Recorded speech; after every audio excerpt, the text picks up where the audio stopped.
Psaume 118. Je voudrais que chacun prenne sa Bible, mais nous allons commencer par le verset 9, 10, et nous allons aller jusqu'au verset 12. Amen, amen. Nous allons lire à partir du verset 9. Mieux vaut se réfugier auprès de l'Éternel que de compter sur les gens importants. La Bible dit mieux vaut se confier en Dieu que de se confier sous les hommes influents, les hommes qui reflètent une puissance, une certaine force d'intervention. Donc celui qui se confie en Dieu, il est heureux que celui qui place sa confiance dans ces hommes-là. Ces hommes, quelle que soit leur importance, leur influence, ils peuvent faillir en tant qu'humains. Le verset 10, la Bible dit « Tout le peuple, les païens, m'ont encerclé de partout. Tous, ils m'ont encerclé. Pas un, tous m'ont encerclé. Mais grâce à l'Éternel, je les ai repoussés. » Verset 11 dit « Ils m'ont serré. Ils m'ont serré de plus en plus, mais grâce à l'Éternel, je les ai repoussés. Ils m'ont tenu fort. Pas un, tous, ils m'ont coincé. Serré comme dans un étau, mais grâce à l'Éternel, je les ai repoussés. » Et le verset 12, il m'avait encerclé comme des abeilles. Quand vous voyez l'enceinte d'abeilles, n'est pas constitué d'un seul abeille, mais de plusieurs. C'est comme ça qu'on a comparé les ennemis, ils sont venus comme des abeilles, mais ils se sont éteints comme un feu de broussailles. Oui, grâce à l'Éternel, je les ai repoussés. Amen, amen. Vous savez, pendant ce temps, nous avons besoin d'être encouragés par la parole de Dieu, parce que la parole de Dieu, c'est l'unique source qui ne déçoit pas. Il y a plusieurs sources dans le monde, mais la source qui est la vérité, la source qui est certaine, c'est la parole de Dieu. C'est pourquoi si tu veux être encouragé dans les moments pareils, il faut que tu apprennes à écouter la parole de Dieu. Plus que tu écoutes la parole de Dieu, plus que tu te sens affermi, plus que tu écoutes les radios et toutes les informations du monde, tu te sens davantage abattu. C'est pourquoi ne considère pas le temps ici d'écouter la parole de Dieu comme un petit moment. Parce que c'est ce temps où ton homme intérieur est nourri véritablement. La Bible dit l'homme ne vit pas de pain seulement, toute parole qui vient de la bouche de Dieu. C'est quand pendant que tu écoutes la parole de Dieu, spirituellement parlant, tu n'es pas différent de celui qui mange. Et vous savez tous l'importance de la nourriture dans les corps. C'est comme le carburant dans un véhicule. Donc sans carburant, tu ne peux pas marcher. Et sans nourriture, tu ne peux pas tenir. Ils m'ont encerclé, ils m'ont serré, ils m'ont environné. Mais grâce à Dieu, je les ai repoussés. Grâce à Dieu, je les ai vaincus. Alors ce matin, nous parlons sur les combats des multitudes. Amen, amen. Alors, tu as besoin d'abord de comprendre c'est quoi ces combats de la multitude. Comme nous l'avons lu, ils m'ont. D'abord, c'est un combat de plusieurs. Tu n'as pas affaire à un ennemi, tu n'as pas affaire à un adversaire, tu n'as pas affaire à un problème. Tu as plusieurs choses à la fois qui t'attaquent. Amen, amen. Dès que tu comprennes cela bien, tu as affaire à plusieurs choses à la fois. Beaucoup de problèmes, beaucoup de situations à la fois. Tu n'as pas un seul problème, tu as plusieurs choses à la fois qui t'attaquent. C'est ce qu'on appelle les combats de multitudes. Donnez-moi un grand amen. Et alors, tu dois comprendre qu'il arrive des fois où l'ennemi se déchaîne comme ça. Il ne vient plus seul. Tu as affaire à un envahissement. Tu as affaire à plusieurs choses à la fois. Tu n'as pas encore maîtrisé ceci, l'autre problème arrive. Et c'est comme une pluie de choses, de problèmes qui t'arrivent à la fois. C'est ce qu'on appelle les combats de la multitude. Amen, amen. Et c'est parmi les grandes stratégies de l'ennemi. S'il veut vraiment t'amener contre le mur, il utilise ce qu'on appelle les combats de la multitude. Alors, le combat de la multitude, c'est un combat où tu dois bien comprendre. Il a trois stratégies. La première stratégie, c'est ce qu'on appelle t'attaquer en vrac.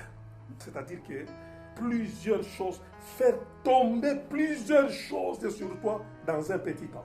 Des problèmes, des souffrances, des maladies, des difficultés. Tu deviens comme la zone où les choses doivent s'enflammer. Tu n'as pas encore maîtrisé ceci, cela arrive, tu commences à s'attaquer à ceci, une autre chose se soulève, ainsi de suite. Dans un bref du temps, tu remarques que beaucoup de choses mauvaises t'arrivent. Du coup, dans la Bible, lorsque vous lisez l'histoire de Job, la Bible dit qu'il était bien de tous ces temps ici. Vivant bien avec sa famille, un homme riche, un homme prospère. Jusqu'à ce que le diable a déclenché ce qu'on appelle le combat de la multitude. Dans la première stratégie, il a attaqué en vrac. La Bible dit que pendant qu'il était là, il a reçu quelqu'un qui est venu lui informer que le feu est descendu sur toutes ses brebis et qui a détruit tout ce qu'il avait comme richesse. Alors pendant qu'il voulait écouter, pendant qu'il était emporté par les émotions de cette information, la Bible dit que la personne qui lui donnait l'information n'avait pas encore terminé de dire, un autre est venu lui annoncer une mauvaise nouvelle. Cette fois-ci, c'est tous tes enfants qui sont morts. Imaginez un peu un papa comme ça, on lui annonce un jour, pas un enfant qui est mort, tous les enfants sont morts. Alors pendant qu'il voulait commencer les deuils, parce qu'il a déjà entendu la brûlure de ses richesses, un autre vient lui annoncer encore une autre mauvaise nouvelle. C'est ça qu'on appelle les combats de multitudes. Les psalmistes disent, ils viennent comme des abeilles, ils m'entourent, ils me serrent, ils sont nombreux, je ne sais plus quoi faire. Amen, amen. Et il y a aussi une deuxième stratégie dans les combats de la multitude. Ils ne font pas seulement tomber les problèmes en vrac, ils peuvent aussi venir comme une ligue. C'est une association, une combinaison de plusieurs personnes qui t'attaquent. Peut-être tu avais un seul ennemi qui te combattait, mais dans les combats de la multitude, il forme une ligue, il forme une association. Ça devient toute une combinaison. Parce qu'ils préfèrent être nombreux pour t'attaquer. Même si entre eux, ils ne sont pas amis. Mais parce qu'ils veulent t'achever, d'abord, ils s'unissent. Et dans la Bible, quand vous lisez dans les Actes des Apôtres, dans l'histoire de l'Église primitive, lorsqu'on a commencé à persécuter les apôtres, les empêchant de continuer à prêcher au nom de Jésus, la Bible dit, ils se sont retirés les apôtres pour prier. Et voilà ce qu'ils ont dit. Pourquoi cette humilité parmi les nations? Pourquoi les gens se sont associés dans le mal pour nous faire du mal? Et ils ont dit, voici Pilate, Hérode, les sacrificateurs, les chefs du peuple et les juifs. Ils se sont ligués, ils se sont associés pour nous combattre. Amen, amen. C'est ce qu'on appelle les combats de la multitude. Ils n'ont pas seulement affaire aux sacrificateurs. Les sacrificateurs qui représentent le pouvoir religieux, qui se coalisent avec le pouvoir politique qui est Hérode et qui va même localiser la région ou la province qui est le gouverneur Pilate. Et comme cela ne suffisait pas, ils associent même tout le peuple, tous les juifs s'impliquent dans ces combats mais contre les apôtres. C'est pourquoi les psalmistes disent, ils m'ont serré, ils m'ont entouré, ils m'ont environné comme des abeilles. Parce qu'ils sont nombreux, c'est ce qu'on appelle le combat de la multitude. Amen, amen. C'est que ils viennent comme une foule, ils viennent comme des abeilles, tous contre un. Quand vous regardez, vous ne savez pas quoi faire. Le combat de la multitude, c'est un combat qui te dépasse. C'est un combat qui te déborde. Tu enlèves le pied sur terre. Il y a des moments dans la vie où tu te poses la question, qu'est-ce que je vais faire encore? J'ai le problème du travail. J'ai les problèmes relationnels. J'ai les problèmes dans le quartier où je vis. Même au travail, j'ai les problèmes professionnels. C'est que tu te retrouves avec beaucoup de choses à la fois qui te menacent et qui te serrent. Amen, amen. Maintenant, la grande question que nous nous posons, pourquoi l'ennemi veut t'attaquer par la multitude? Parce qu'il ne fait rien au hasard. Je ne sais pas pendant que je parle, tu es dans quelle situation, tu es dans quelle atmosphère. Pourquoi l'ennemi t'attaque comme ça? Tu n'as plus un problème, mais tu as plus de 3, 4, 5, 7 problèmes, toi et une seule personne. Le premier objectif, c'est de te troubler, te rendre un homme dépassé, te rendre incapable de contrôler ta situation, que tu sois mal à l'aise, que tu n'aies plus la paix, t'enlever la joie et la tranquillité. Vous savez, si déjà un seul problème fait que quelqu'un n'a plus la paix, mais à combien plus forte raison quand tu en as plusieurs problèmes? Plusieurs personnes n'ont pas la paix. Plusieurs personnes ne sont pas tranquilles dans leur homme intérieur. Ils sont troublés, ils sont dépassés. Un autre jour, j'ai vu quelqu'un, j'allais avec ma voiture, et la voiture est arrivée même en face de lui, il ne voyait pas la voiture. Parce qu'en les regardant, il était dépassé, il était troublé. Alors quand on amène quelqu'un à ce stade, c'est qu'il est dans le combat de la multitude. C'est là où vous voyez la personne, il devient incapable de peigner les cheveux, même de coiffer la barbe.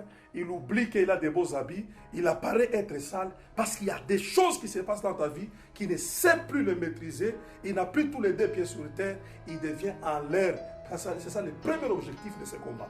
Le deuxième objectif, ce n'est pas seulement d'entraver la paix. Il y a aussi l'ennemi recourt à cette attaque comme une prise de finition. C'est-à-dire, premièrement, quand ils viennent comme ça nombreux, ils veulent maintenant, par tous les moyens, arriver à accomplir ce qu'ils cherchaient contre toi. C'est que cette fois-ci, ça ne va pas rater. Déchaînons toute notre force, toute notre énergie, tout ce qui est élite dans notre camp, afin d'atteindre l'objectif final contre la personne que nous combattons. C'est pourquoi, mon frère et ma soeur, laisse-moi te dire ce matin, lorsque tu constates que les problèmes commencent à se multiplier dans ta vie, c'est-à-dire que dans le monde spirituel, on veut t'achever. C'est que l'ennemi est déterminé à mettre fin à ta vie. C'est qu'il veut par tous les moyens arriver à accomplir ce qu'il a tenté de tout ce temps depuis qu'il te combattait, qu'il n'a jamais réalisé, mais cette fois-ci par le combat de la multitude, qu'il arrive à le réaliser. C'est pourquoi lorsque Pharaon voulait maintenant exterminer Israël, il ne voulait plus encore d'Israël. La Bible dit qu'il est sorti avec tous ses chars. Il est parti avec tous ses chevaux. Et il a pris seulement les meilleurs militaires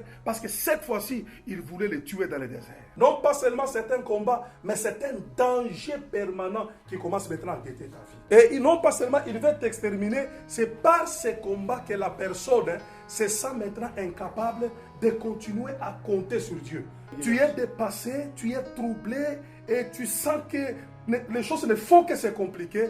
Ton âme commence à retirer sa confiance en Dieu. Vous savez, quand l'homme devient dépassé, il regarde dans son problème, il ne sait pas comment s'en sortir.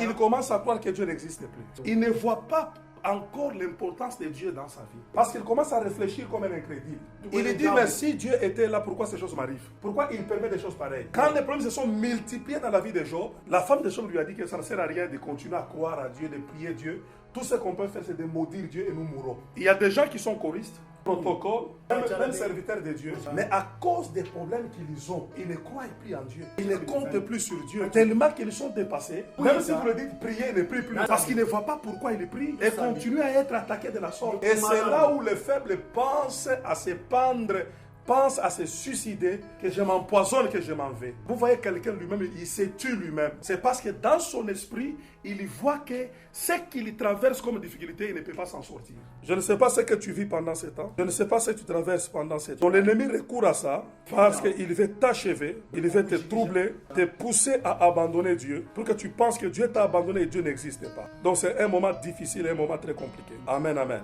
Je ne sais pas ta vie pendant ce temps. Peut-être si tu n'es pas dans les combats de la multitude, mais aussi longtemps que tu es sur la terre, ce moment-là peut arriver. Tu peux les traverser. Tous contre un. Ils t'environnent comme des abeilles.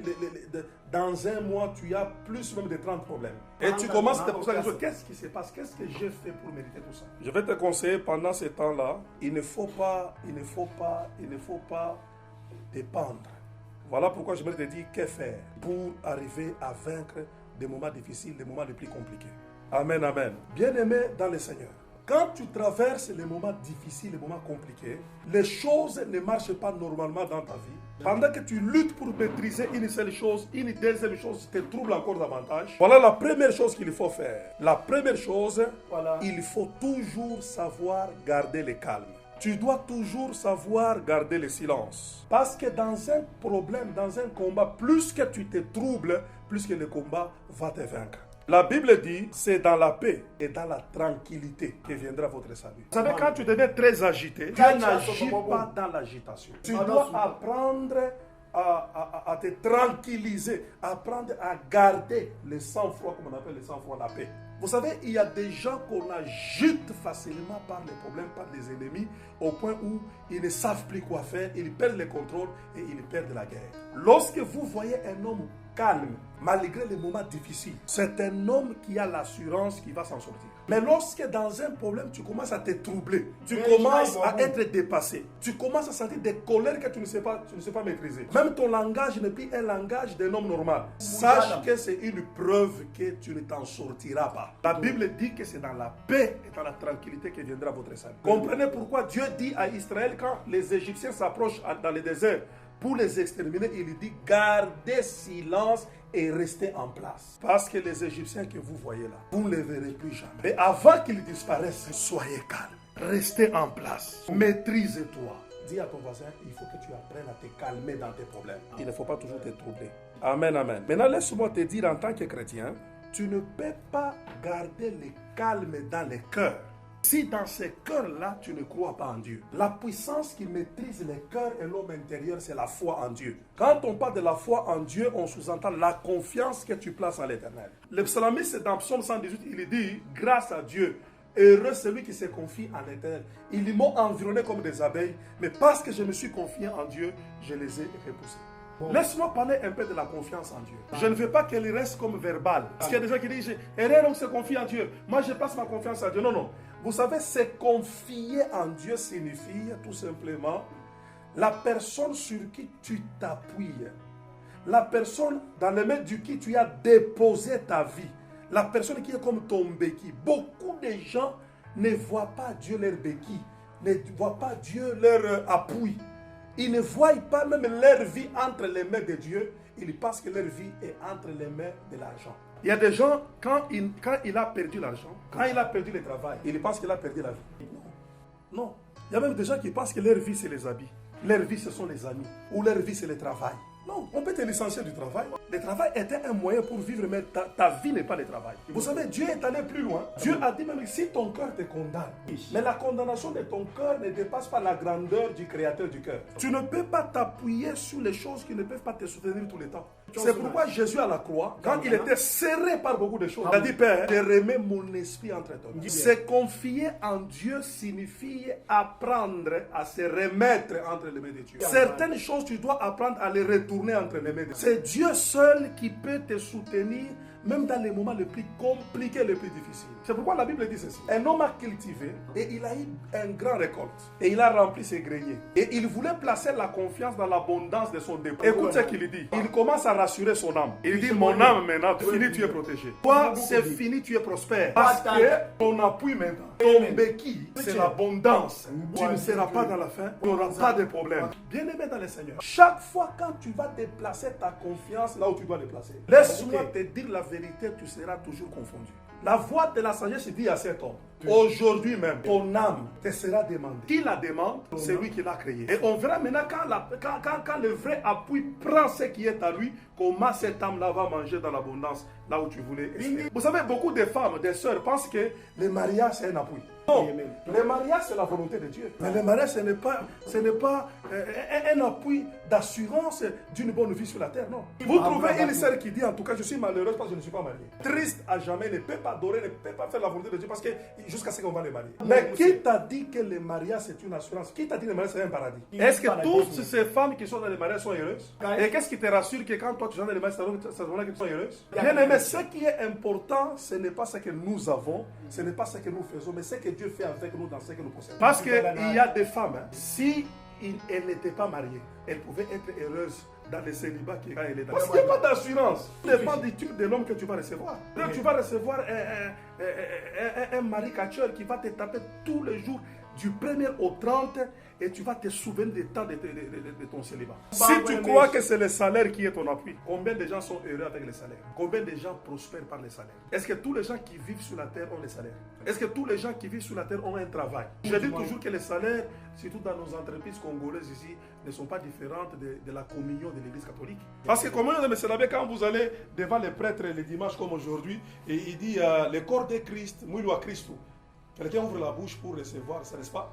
Les petits trucs là, blancs là. On te met ça dans la bouche. Vous savez ce qui se passe avec ces trucs là? Avant que tu rentres à ta place, tu n'arriveras même pas là où tu étais assis.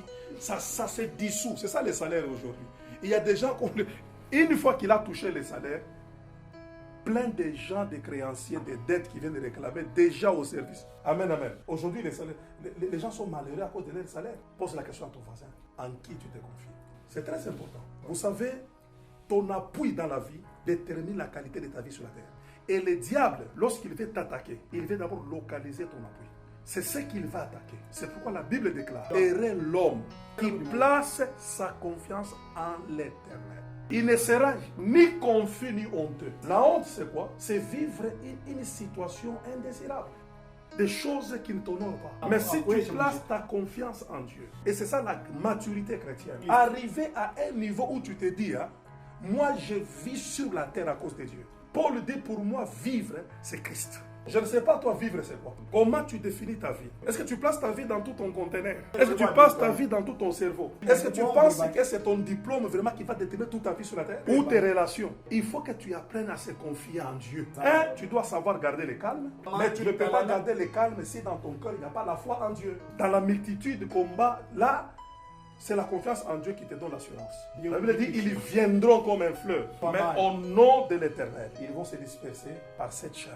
Errer l'homme qui place sa confiance en l'Éternel. Alors la vraie confiance en Dieu n'est pas seulement au niveau de s'appuyer, exige aussi une très bonne relation entre toi et ce Dieu-là. Vous savez, parce que c'est Dieu qui est tout pour toi, tu ne dois pas jouer avec ça.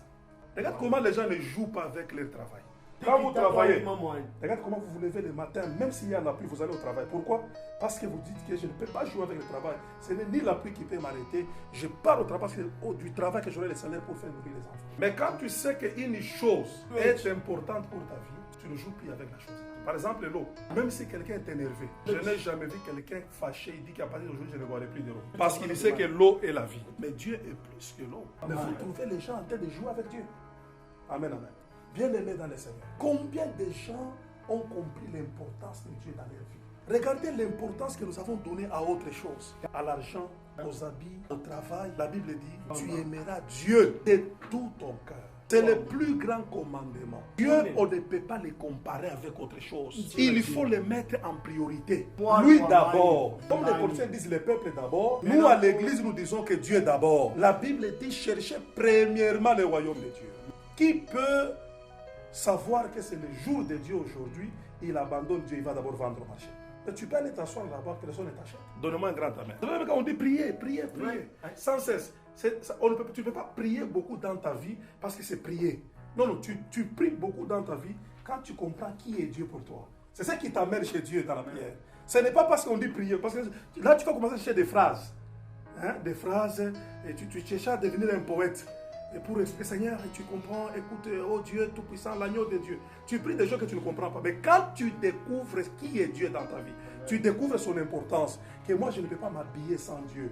Moi je ne peux pas manger sans Dieu. Moi je ne peux pas être en bonne santé sans Dieu. Moi je ne peux pas. Alors c'est ça qui fera que chaque fois, tu vas toujours parler avec lui parce que ta vie vient de lui. Mais le jour où tu comprendras que ta vie est chez Dieu, Dieu deviendra ton appui. Amen, amen. Alors pour terminer, tu dois garder calme. 2, tu dois avoir la foi dans ton cœur. C'est que tu dois définir qui est Dieu pour toi. Écoutez-moi un peu ce matin. Ce n'est pas parce que tu es malade que Dieu a cessé d'être ton Dieu. Ce n'est pas parce que tu as des problèmes que Dieu n'est plus Dieu dans ta vie. Si tu es là comme Dieu, il est Dieu dans ta vie, dans tous les temps et dans toutes les circonstances. Il ne faudrait pas que le nombre de problèmes qui t'arrivent pense que ces problèmes sont en train d'effacer Dieu dans ta vie. Il est là, il reste Dieu. C'est ce qui pousse beaucoup de gens à commencer à confesser négativement. Dieu m'a abandonné, où est-il dans ma vie? Alors parce qu'il voit les problèmes, il pense que Dieu aussi est parti quand les problèmes sont arrivés. Non, non. Amen, amen. Il est toujours là, il est Dieu. Et si tu continues à compter sur lui, il finira par t'accorder la victoire. Donc la dernière chose, j'aimerais te dire pour terminer, si tu traverses les moments difficiles, surtout les combats de multitudes, beaucoup de choses à la fois, ça veut dire tout simplement que le temps de la guerre est arrivé. Et en tant que chrétien, lorsqu'on te combat, la première chose qu'on te demande, c'est de se fortifier. Tu dois te fortifier et apprendre à t'encourager toi-même. Les gens qui vont loin sur la terre, ce sont les gens qui ont appris à s'encourager, à se fortifier. Il ne faut pas tout jeter par terre et pleurer du matin au soir. Et commencer à aller à dire à tout le monde, ça ne changera rien. Fortifie-toi, prends courage. C'est le passeport des gens qui sont appelés à marcher jusqu'à entrer dans leur héritage. Tu peux pleurer, subir les coups, mais n'oublie pas de te fortifier. N'oublie pas de t'encourager. Et pendant que je parle ce matin, quel que soit ce que tu traverses, fortifie-toi et prends courage. Avant que je conclue, je vais ouvrir une parenthèse. Vous savez, il y a des gens qui pensent que les problèmes arriveront seulement chez les autres. Le deuil sera seulement chez les voisins. Non. Ce qui t'arrive a déjà arrivé aussi aux autres personnes. Et quand ça arrive aux autres personnes, il faut penser que ça peut arriver aussi. C'est ce que Pierre dit. Les souffrances que vous avez là ne sont pas seulement à vous. Elle est aussi imposée à vos frères dans le monde. Amen, amen. Alors dans les moments pareils, il faut apprendre à se fortifier. Les problèmes ne sont pas la fin du monde. Tout ce qui commence peut terminer. Il ne faut pas être enfant croyant que tu vas vivre une vie chrétienne sans problème. Ça n'existe pas. Dans la vie, tout peut arriver. Mais il faut apprendre à se fortifier, à prendre du courage. La semaine passée ici, un frère de l'église m'a appelé. 4h du matin. Allô? Allô? 7h ici. Je dis bonjour, c'est qui? Je suis seulement un deuil. Il me dit, Daddy, tout ce qui me reste maintenant, c'est de me tuer. Je vais me tuer maintenant. Je dis, tu ne me dis pas ton problème, tu me dis, c'est pas que... Daddy, aujourd'hui, je me tue. Alors je dis que c'est celui-ci comme ça. Puis avec qui je suis avec tel frère. Venez, 4h du matin, venez. Ils ont marché jusqu'ici. Ça a ouvert la nuit. Frère, tu vas te tuer pour moi. commence à pleurer. Tu as vu une grande personne en train de pleurer. Là, c'est le combat de la multitude, hein, de faire beaucoup pleurer. Il m'a expliqué son problème. On l'a volé. On a volé son ordinateur, travail et certaines choses du travail. Donc pour lui, le travail va terminer et puis on va l'arrêter. Je lui dis, frère, qui t'a dit que ta vie est dans ce travail? Et qui t'a dit qu'on va t'arrêter? Maintenant, si tu te tues à 10h et à 10h01, on retrouve ce qu'on a volé. Il ne faut pas conclure les choses comme si tu étais Dieu. J'ai parlé à ces frères-là. Le vendredi, il est venu là, avec des ordinateurs qui cherchaient là. Parce qu'il veut prier pour moi. Je dis, tu vas. Il dit, non, toi, je te conseille comme tu es mort déjà. Dis à ton voisin, sois calme. Mets ta confiance à Dieu. Apprends à te fortifier. Et apprends à t'encourager. Il ne faut pas un petit problème là-bas, tu restes comme ça sur la route et tu ne penses qu'il y a la mort. Moi, je vous ai dit ces jours-là que moi, je ne peux pas me tuer parce que j'aime beaucoup ma vie. Parce que même la Bible me recommande, avant de t'aimer d'abord, toi, je dois d'abord m'aimer moi-même. Parce que ça veut dire, aime ton prochain comme tu t'aimes toi-même. Donc, moi-même, je m'aime, papa. Il y a des gens, toi-même, tu parles de couteau pour te couper parce que tu as un problème. Non, tu ne peux pas faire ça. Amen, amen. Il n'y a pas une grande grâce que Dieu t'a accordée sur la terre comme la vie. Donc, après les cultes ici, je pars dans ma voiture, je pars chez Number One, je paie un hamburger avec un jus multifruits, frais. Alors, je vais penser à me tuer pour moi. Et à ton voisin, aime-toi toi-même. Alors, tu dois maintenant livrer la bataille. Tu dois t'élever dans la prière. Tu as des problèmes de démons. Ne cherche pas à commencer à faire des histoires. Combat les démons.